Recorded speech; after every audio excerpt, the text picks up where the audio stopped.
పరిశుద్ధత, పిలుపు, తర్వాత సమర్పణ జీవితం కూడా చాలా ముఖ్యం. ఇవి మనం కలిగి ఉన్నప్పుడు దేవుడు ఒక సేవకునికి ఇవి కలిగి మనం ఉంటే దేవుడు తప్పకుండా ఆశీర్వస్తాడు. నేను ఎక్కువగా అండి పరిశుద్ధతకి నేను ప్రాముఖ్యత ఇస్తాను. ఎందుకంటే ప్రతి విషయంలో మనం చూపే విషయంలో అయితేమి, మాటల విషయంలో అయితేమి, అన్ని విషయాల్లో కూడా మనకు పరిశుద్ధత అనేది చాలా ముఖ్యం. మరి పరిశుద్ధత రావాలంటే ఏం చేయాలి? ప్రార్థన చేయాలి. అవునా కాదా? ప్రార్థన చేయాలంటే మనకేముండాలి? అంకితం బాగుండాలి. ఏముండాలండి?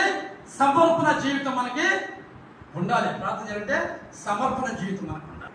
మీరు తెలుసుకోవాల్సింది ఏంటంటే దేవుడు నన్ను ఏ పిలుపుతో పిలిచాడు, ఆయన ఏర్పాటు ఏంటి అనేది మీరు ప్రార్థనలో ఉండి కనిపెట్టండి. నేను ఎవరి దగ్గరికి పోనండి ఒక విషయంలో ప్రార్థనలో ఉండి నేను కనిపెడతాను. దేవుడు నాకు మాట్లాడతాడు. ఆయన ఆత్మస్వరము మనకి వినపడతాడు. ఇంకోటి ప్రార్థనతో పాటు ధ్యానం కూడా నేను చేస్తాను. ధ్యానంలో దేవుని స్వరాన్ని మనం వినాలి.